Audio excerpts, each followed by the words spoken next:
ng'eyo nikech nitiere ndara moko ma igero koda Kenha mano Kenya National Highway National Authority to nitiere nderni ma igero kod kura mwinjo be ni gero e kor gwenge kod counties ma ok en sirikal mamalo. Koro kiwacho ni udhi menyo kata wi nyalo bedo ni county wigi nokuor kolturore kod ndara ma ok nogere yo makare. Nudhi menyo gik mapok otimore e county ma Homa Bay kose nudhi loso kod jopiny.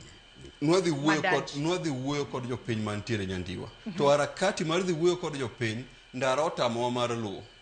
Iwinjo? Mana dieri makende mapani kata gimbe ging'eyo. Mana dieri makende ndara ma Homa Bay rach. Iwinjo? To ndara mabero achiel ariyo adek moger according to program ni en ochakre en 1.5 hours. Kidwa kaw idwa miye madanje explain nothing nikech king'iyo from anything mowacho madanje onge agenda mora mowacho ka because one wa con very solid things. One waduoki penjo ana duoki gimomiyo no yud kite ndara and kama danje wacho nitie jomoko manodhi yomonegi osiemwa kaiweyo Nyandiwa kama ne giyude supporters matig makare Oliomondi nikech kowacho no dindara onge enemo confirm ni jok mano ohinyo Joma Bay ok Joma Bay. Oliveti manyo maki mano makata Babu Owino majatende gorengo notero ka DCI ok Homa Bay. Ng'ama ne gidhi gimako Homa Bay mano bed arrested chon ema Abdi en resident ma Homa Bay. Iwinjo en ok en resident ma Homa Bay. Babu ok en resident ma Homa Bay. Orengo ok en resident ma Homa Bay. Joma no go gechegi go ok resident ma Homa Bay. Ne gibiro Homa Bay ka ne gise declare giseyanyo Gavana-wa, giseyanyo-wa, gisechayo-wa and then giwacho ni gibiro colonize. Giseyanyo Gavana ni miya thuolo mondo aduoke. Ok ibiduoka sani. Gisechayo Gavana-wa miseyanye mamba yere. Babu Owino nyathima yesterday kanyo wuok e university owuogi koko gi gunship ma university wang'e gi mobilization mar goons kose mobilize goons moko nyo mobilize gidigo Kisumu wacho ni kanyocha gidhi Kisumu dong nyocha gidhi ka giwacho ni dhigogi every time just wait every time magidhi Kaluo to giwacho ni dwagogi mondo giketh nying Dr. Raymond Omolo mondo giketh nying governors wa ma support William Ruto nikech gino gidwa William Ruto. Joyce wan gimomiyo kata sana wacho ni anda okaluor anuoyo kata sana wacho ni ka mentality ne makingi pango go machielo to wadhi gogi.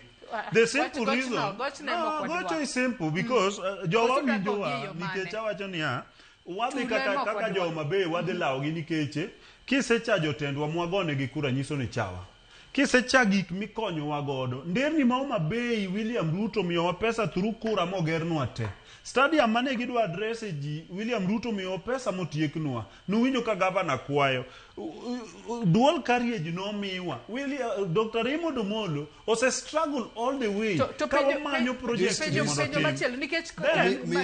gibiro just wait gibiro ni gidwa first gidwa nyiso jowa ni onge gima William Ruto timo ka jo okwero gini wan mago podho iwacho makare ni ndara maseche moko gidaringe no ndara noger kod pesa mowuok e sirikal mamalo tiwacho kanyo ni Homa Bay ema ne odino ndara kok gidwa ni jolinda mwananchi obi wanno ka nyamburko wang ndara iwange ndara gik mathoth notimore dong mano bende ketho mano ne Homa Bay penjo ka andwa wachni ne gitemo provoke our leadership manyaka governor wa several times nosiko no weu jogo bio wach wechegi mondo dhi but jopiny gi no wang based on gik mane gisewacho chon to gi kaka ne giikore mar biro then wamed kamora achiel ka gimomiyo ki protector debate neno konindo ko no mheshimiwa orero wacho gimoro achiel omi thuoli tieko en ano mita ionge agenda isiki dwa duoka nikech awacho agenda paro mar bedo rwaka paro mar kila ng'ato atemo wacho nini